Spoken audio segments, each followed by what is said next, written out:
CM योगी का संगम नगरी प्रयागराज दौरा, इलाहाबाद विवि के दीक्षांत समारोह में होंगे शामिल। गंगा रिवर फ्रंट और निर्माणाधीन पुल का भी अवलोकन करेंगे सीएम। आजमगढ़ पहुंची भगवान श्री राम की बारात का हुआ स्वागत। अयोध्या से निकली यह राम बारात 51 पवित्र तीर्थ स्थलों का जल लेकर 3 दिसंबर को पहुंचेंगे जनकपुर। आरक्षण के लिए हिंदू छात्रों ने किया प्रदर्शन। एससी, एसटी व ओबीसी वर्ग के विद्यार्थियों को आरक्षण देने की मांग। पुलिस से नोकझोंक, धक्का मुक्की कर एमयू के सर्किल पहुंचे। काशी में महाकाल कॉरिडोर की मूर्तियों का बन रहा स्वरूप, राम मंदिर की मूर्ति का रेखांकन करने वाले डॉक्टर सुनील को मिले जिम्मेदारी। पॉल्यूशन रोकने को बनेगी रैपिड रिस्पांस टीम। 15 साल पुराने वाहन होंगे जब्त। सुबह 6 से रात 11 बजे तक निर्माण सामग्री लदे वाहनों पर रोक। उत्तर प्रदेश में ठंड के साथ कोहरे का भी कहर। सुबह प्रदेश ने ओढ़ ली कोहरे की चादर। कम विजिबिलिटी से थमी रफ्तार। आप देख रहे हैं के न्यूज, खबरों का सारथी। नमस्कार, आप देख रहे हैं के न्यूज इंडिया। मैं हूं दीपिका वर्मा, आपके साथ खबर उत्तर प्रदेश के बुलेटिन में। और बुलेटिन की शुरुआत करेंगे कुछ अहम और बड़ी खबरों के साथ। और इस वक्त की बड़ी खबर हम आपको बता रहे राजधानी लखनऊ से, जहां प्रयागराज के दौरे पर सीएम योगी आज होंगे। महाकुंभ की तैयारी को लेकर करेंगे समीक्षा बैठक। अधिकारियों के साथ करेंगे समीक्षा बैठक सीएम योगी। सुरक्षा स्वच्छता मित्रों एवं गंगा सेवदूतों के लिए 223.38 करोड़ की परियोजना का करेंगे अनावरण। राजधानी लखनऊ से अहम खबर बता रहे हैं, जहां प्रयागराज में सीएम योगी का दौरा। साधु संतों के साथ भी करेंगे वार्ता सीएम योगी।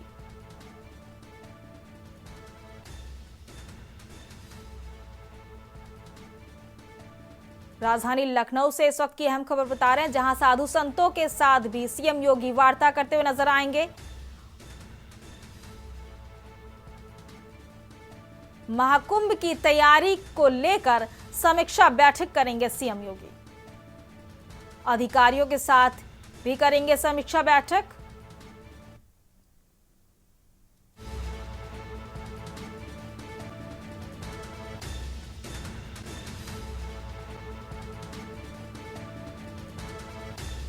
राजधानी लखनऊ से इस वक्त की अहम खबर बता रहे हैं, जहां 237.38 करोड़ की परियोजनाओं का करेंगे अनावरण सीएम योगी आदित्यनाथ।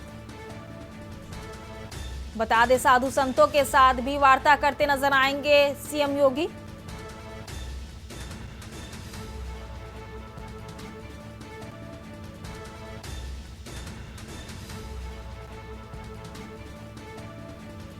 महाकुंभ की तैयारी को लेकर समीक्षा बैठक करेंगे सीएम योगी।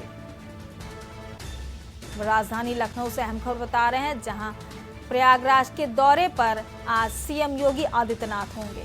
महाकुंभ की तैयारियों को लेकर करेंगे समीक्षा बैठक और साथ ही अधिकारियों के साथ भी बैठक करते हुए नजर आएंगे सीएम योगी। बता दें, 237.38 करोड़ की परियोजना का अनावरण भी करेंगे सीएम योगी।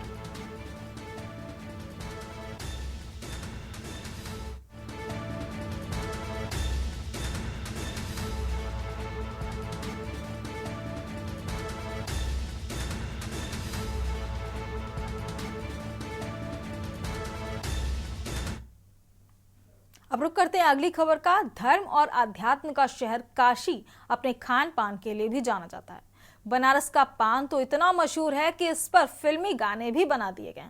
हजारों वर्षों की सभ्यता को संजो कर रखने वाला ये शहर समय के अनुसार व्यंजन को भी परोसता है। सुबह बनारस की कचौरी, जलेबी, दोपहर में यहाँ की चाट और गर्मी के दिनों में रामनगर की लस्सी पूछिए मत।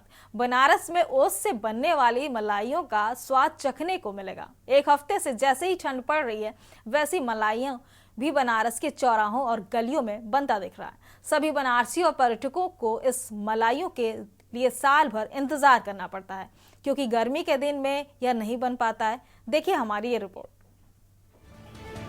जैसे ही तापमान गिरना शुरू होता है, उत्तर प्रदेश के वाराणसी में मलइयों की मांग बढ़ जाती है। दरअसल मलइयों एक खास तरह की मिठाई है जो काशी में सिर्फ सर्दियों के दौरान मिलती है। लोग बड़ी बेसब्री से ठंड के दिनों इसका आनंद लेने के लिए यहाँ आते हैं। स्वाद तो इसका बहुत अच्छा है। हमने ये सुना है कि इसको सर्दियों में ही हमारे यहाँ मिलता है। ये बचपन से ही हम खा रहे हैं। यहाँ की काफ़ी प्रसिद्ध दुकान है, ये बराबर हम लोग खाते हैं। काशी वासियों को इसको इस स्वाद का रहता है। सर 1 साल तो लग ही जाता है, 8 महीने कम से कम तो लग ही जाता है। ये नवंबर में चालू होता है और आप मान के चलें मार्च तक ये ख़त्म हो जाता है। ये बाहरी लोगों को भी काफ़ी पसंद आता है। बहुत पसंद आता है। यहाँ से लोग हम लोग अपने रिश्तेदारी में बाहर कलकत्ता, बॉम्बे, वहाँ पे हम लोग भेजते हैं, पैक करा के भेजते हैं हम लोग बराबर से। अच्छा लगा, टेस्ट अच्छा लगा खा के। पहली बार खाएं पर अच्छा लगा। क्या सुना था इसके बारे में पहले? हाँ सुने थे, मेरी बेटी आई थी इससे पहले तो बताई थी कि खाएं, तुम जाना तो कभी भी तो जरूर खाना। मलइयों को दूध और ओस की बूंदों से बनाया जाता है। इसमें केसर, पिस्ता और इलायची जैसी सुगंधित चीजें भी डाली जाती हैं, जो इसके स्वाद को और बढ़ा देती हैं। सर ये सीजनी चीज़ है सर, ये हमारे ठंडे के मौसम में बनता है, 2-3 महीने के लिए बनता है। और ये जो है नेचुरल जो है ओस गिरता है ऊपर से, उसी से ये दूध ठंडा होता है। टेरिस पर इसको हम लोग रखते हैं, उसी से ये दूध ठंडा होता है। और दूध ठंडा होने के बाद सुबह में हम लोग इसको उतार के लाते हैं और दूध, इलायची, केसर, रबड़ी मलाई का लिक्विड बना करके इसको फेंटते हैं, तब ये फेन तैयार होता है सर। और उसके बाद ये 2-3 महीने के बाद स्टॉप हो जाता है, यानी कि बंद हो जाता है। कुल्हड़ या टेराकोटा कप में परोसी जाने वाली मलइयों का इतिहास बहुत पुराना है। दुकानदारों का कहना है कि उन्हें उनके पूर्वजों से ये विरासत में मिली है।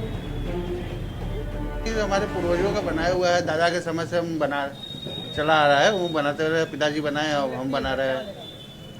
वो एक सीख मिली है जो सीख चल रही है। कैसे बनती है? सुनते हैं कोहरे के से बनती है, कैसे? ये रात को भैया दूध खौला कर कोहरे में रख दिया जाता है, बड़ी बड़ी जाली लगी रहती है ऊपर से, और सुबह उतारा जाता है इसको। और रबड़ी है, मलाई है, केसर, इलायची सब मिला के इसको मथा जाता है। इसको बनाने में कम से कम 3 से 4 घंटा लगता है एक टप। क्या स्पेशली ठंडी के मौसम में ही बनती है? ठंडी के मौसम में जो ओस गिरता है, ओस की बूंदों से ये ठंडा होता है, उसी के तासीर से ये तैयार होती है। मलइयों का इंतज़ार बहुत पहले से यहाँ सबको रहता है और यहाँ की ये बहुत ही प्राचीन और प्रसिद्ध चीज़ है। जो भी तीर्थयात्री आते हैं इसकी तलाश में आकर इसको खाते हैं। इसका स्वाद भी अद्भुत है और बहुत टेस्टी होता है। बड़ी मेहनत से, प्रक्रिया से बनाए जाते हैं और ये और कहीं नहीं मिलता है जो बनारस में मिलता है। बनारस जैसी मलइयों कहीं नहीं। मलइयों स्वाद और स्वास्थ्य दोनों का खजाना है। इसके कई आयुर्वेदिक फायदे भी हैं। मिठाई खाने के बाद बर्तन में बचे केसर के मीठे दूध को लोग बड़े शौक से पीते हैं। अब रुक करते हैं अगली खबर का।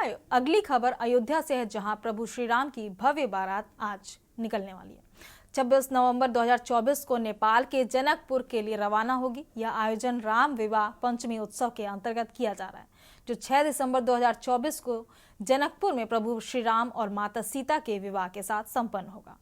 बारात में लगभग 500 बाराती शामिल होंगे और श्री राम जन्मभूमि तीर्थ क्षेत्र ट्रस्ट के महासचिव चंपत राय राजा दशरथ की भूमिका निभा रहे हैं। बारात अयोध्या से निकलकर उत्तर प्रदेश और बिहार होते हुए 28 नवंबर को जनकपुर पहुंचेगी। बारात में रथों पर भगवान राम और उनके भाइयों के स्वरूप सजाए गए हैं। विवाह कार्यक्रम के दौरान 6 दिसंबर को जनकपुर में 40 पंडित वैदिक रीति रिवाजों से विवाह संपन्न कराएंगे। विवाह पंचमी से पहले भगवान श्री राम माता सीता के विवाह का जश्न मनाने के लिए मंगलवार को भव्य बारात उत्तर प्रदेश के अयोध्या से नेपाल के लिए रवाना हुई। बारात जनकपुर जा रही है, जिसे मां सीता का जन्म स्थान माना जाता है। आज दोपहर में अंबेडकर नगर दोपहर को विश्राम है और रात्रि में आजमगढ़ है। ये यात्रा 8 दिन में अपने विभिन्न स्थानों को से होती हुई और जनकपुर में पहुंचेगी। 3 दिसंबर को 4 दिन वहाँ रहेगी। जो भी विवाह के सारे नेग होते हैं उनमें सब लोग सम्मिलित होंगे, शरीक होंगे और उसके बाद जो है 8 तारीख को वहाँ से चल कर के वीरगंज होते हुए और 9 को यहाँ पर अयोध्या वापस। बारात विवाह पंचमी के दिन यानी 6 दिसंबर को जनकपुर पहुंचेगी। मान्यता है कि नेपाली कैलेंडर के अनुसार इसी दिन त्रेता युग में भगवान राम और माता सीता का विवाह हुआ था। बहुत सुंदर लग रहा है क्योंकि 2004 से राम बारात की परंपरा विश्व हिंदू परिषद के द्वारा शुरू की गई। हर 5 वर्ष में राम बारात वहाँ जाती है और जिस समय हम वहाँ मिथिलांचल में प्रवेश करते हैं तो वो याद आ जाता है राम के समय जो स्थिति रही होगी उस तरह का उस क्षेत्र के लोग स्वागत, इतना व्यवस्था, इतनी व्यवस्थाएं करते हैं कि जिसके बारे में कल्पना नहीं की जा सकती। वो सम्मिलित हो गया, मतलब कहिए कि उस राम के समय का दृश्य प्रदर्शित होता है। जब भगवान के समय पे भगवान का विवाह के बाद जब बाराती जा रहे थे तो यही अयोध्यावासी एकदम रंग बिरंगों में सजावट में और राम के बाराती बन करके शामिल हो रहे थे। आज वही दृश्य अयोध्या में जब भगवान 500 वर्षों के बाद राजा बन गए तो हम लोग भी उसी तरह बाराती बन करके और जनकपुर में जा रहे हैं। बारात में अयोध्या से लगभग 500 साधु शामिल होते हैं। हजारों श्रद्धालु बाराती बनकर इसमें हिस्सा लेते हैं और जानकी मंदिर में प्रसाद चढ़ाते हैं। इस बार जनकपुर में इस यात्रा में लगभग 5 लाख भक्तों के जुड़ने की उम्मीद है।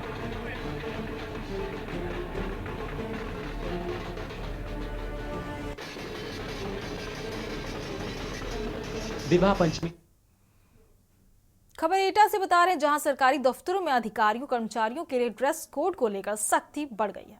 शासन से निर्धारित वेशभूषा के बजाय जींस पहनकर कार्यालय आने पर एटा के सीएमओ ने सोमवार को डीपीएस, मलेरिया निरीक्षक और लिपिक का वेतन रोकने की कार्रवाई की है। 3 दिन में स्पष्टीकरण प्रस्तुत करने का निर्देश भी दिया गया है। शासन से निर्धारित वेशभूषा के बजाय जींस पहनकर कार्यालय आने पर एटा के सीएमओ ने 3 कर्मचारियों पर की सख्त कार्रवाई। कर्मचारियों को निर्धारित वेशभूषा पहनकर आने को लेकर सख्त दिशा निर्देश भी दिए हैं।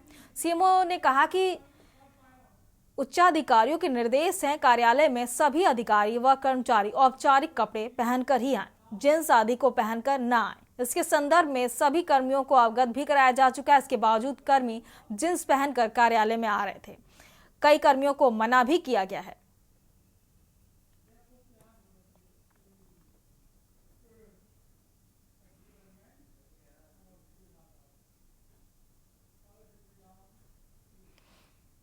वहीं अगली खबर हम आपको एटा से बता रहे हैं, जहां थाना कोतवाली जसेलपुर क्षेत्र की गांव चिरगमा में 27 वर्षीय विवाहिता महिला की हत्या कर ससुराल वालों ने अंतिम संस्कार कर दिया। महिला की हत्या कर ससुराल वाले मौके से फरार हो गए। घटना की सूचना परिजनों को दी गई। सूचना मिलते ही परिजनों में कोहराम मच गया। घटना की सूचना पर क्षेत्राधिकारी जलेसर नितेश गर्ग एवं थाना प्रभारी सुधीर राघव मौके पर पहुंचे। अंतिम संस्कार स्थल पर पुलिस की टीम साक्ष्य जुटाने में लगी। फील्ड यूनिट द्वारा घटना की जांच पड़ताल की जा रही है।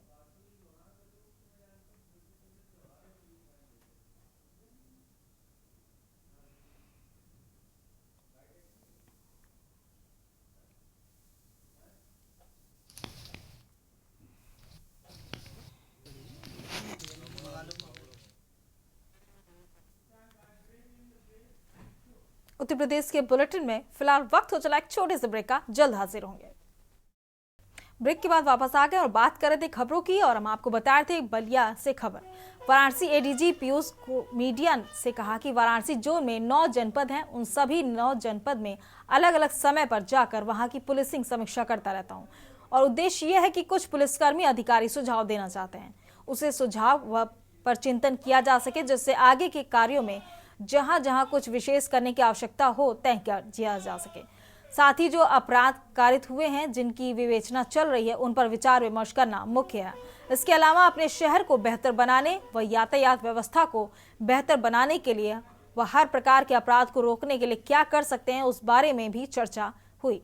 वहीं पुलिसकर्मी व पत्रकारों व प्रमुख व्यापार मंडल के साथ वार्ता किया गया। वहीं संभल की घटना को लेकर कहा कि वाराणसी रेंज पूरी तरह से सतर्क है। इस तरह का कोई विवाद नहीं है। आपसी विवाद को मिलकर वार्ता करके निस्तारण कर दिया जाता है।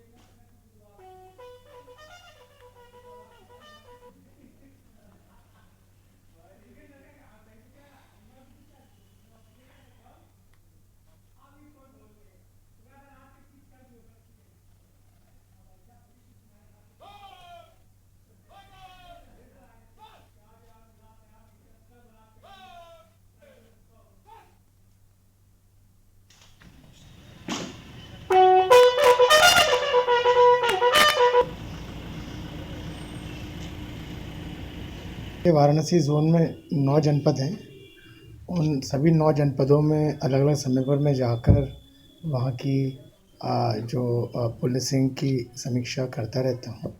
और उद्देश्य ये है कि कुछ जो हमारे पुलिस कर्मी और अधिकारी सुझाव देना चाहते हैं उन सुझावों पर चिंतन किया जा सके, जिससे आगे की अपनी जो कार्य में जहाँ जहाँ पे कुछ विशेष करने की आवश्यकता हो वो तय किया जा सके। साथ ही जो अपराध कारित हुए हैं और जिनकी विवेचना चल रही है उनके ऊपर भी विचार विमर्श करना एक मुख्य प्रयोजन रहता है।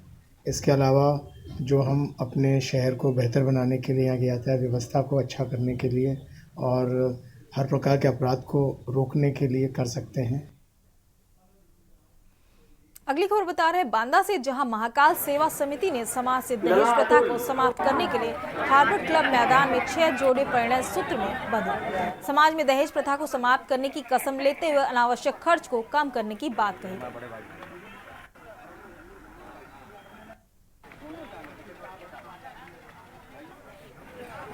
लला अतुल जो बच्चा की शादी हुई है, तो कैसा लग रहा है कि इस तरह से सामाजिक सम्मेलन में शादी? समाज के हिसाब से बहुत अच्छा लगा। सारे खर्च कम हो गए और अगर सब लोग इसी तरह से सहयोग करते रहेंगे तो सबका बढ़िया बहुत अच्छा होता रहेगा, खर्च भी कम आएगा और सारे शादियाँ सब निपटती जाएंगी उसी तरह, कोई व्यवधान नहीं होगा, सबके बीच से बढ़िया शादी होती है। जिस तरीके से आज दहेज बहुत ज़्यादा बढ़ चुका है और लड़कियां मारी जा रही हैं, उसमें कैसे रोक लगेगी? बस सब लोग का सहयोग यही रहेगा। ये हमारा भतीजा लगता है, ये भजीपुरा के हैं। चलो तो ये कार्यक्रम हमको बहुत अच्छा लगा और इसे होना भी चाहिए। क्या अच्छाई लगी इस कार्यक्रम में? इसमें समाज के लिए एक बहुत अच्छा संदेश जाता है। दहेज प्रथा एक तो खत्म होगी, जो फिजूली खर्च हैं वो भी खत्म होंगे। ये कार्यक्रम श्री महाकाल सेवा समिति के तत्वावधान में ये सामूहिक कन्या विवाह संपन्न हुआ है। 6 जोड़ों का विवाह आज इस सम्मेलन में संपन्न हुआ है। आज समाज में जो ये दहेज रूपी कूड़दानों ने अपने पैर फैला रखे हैं, इसको दृष्टिगत रखते हुए जय श्री महाकाल सेवा समिति के तत्वावधान में ये गरीब कन्याओं के विवाह सम्मेलन के माध्यम से जगह जगह जनसंपर्क करके समय समय पर कराए जाते हैं। अगली खबर हम आपको बता रहे हैं बाराबंकी से, जहां गुमशुदा युवक का लटकता हुआ शव मिलने से हड़कंप मच गया। बीते 25 नवंबर को युवक की शादी होनी थी। युवक कुछ दिनों पहले से था लापता। पुलिस ने शव को कब्जे में लेकर पोस्टमार्टम के लिए भेज दिया है और पूरे मामले की छानबीन में जुटी हुई है। रासननेही घाट थाना क्षेत्र के गोरपुर गांव निवासी पवन कुमार पुत्र भीमसेन का गंगाताल जंगल में संदिग्ध परिस्थितियों में शव लटकता मिला। सूचना पर पहुंची राम सुनहरी घाट थाना पुलिस ने शव को उतरवाकर मृतक के छोटे भाई नीरज ने बताया कि पवन की शादी तय की थी जो 25 नवंबर को होनी थी, लेकिन भाई 13 नवंबर से लापता था। पूरा राम सुनहरी घाट थाना क्षेत्र के गंगाताल जंगल का मामला बताया जा रहा है।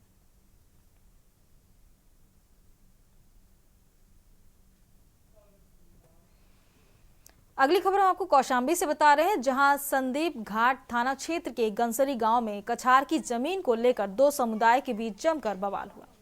विवाद में लाठी डंडे और गोली चली। इसमें गुलफाम नाम के युवक को गोली लगी और 4 लोगों को लाठी डंडे से जमकर पीटा गया। सभी घायलों को मुरादगंज पीएचसी से प्राथमिक उपचार के बाद जिला अस्पताल रेफर कर दिया गया है। मामला 2 समुदाय के बीच होने के चलते गाँव में माहौल तनावपूर्ण है। सूचना पर भारी पुलिस फोर्स गांव पहुंची है। मामले की गंभीरता को समझते हुए डीएमएसपी भी मौके पर पहुंच रहे हैं।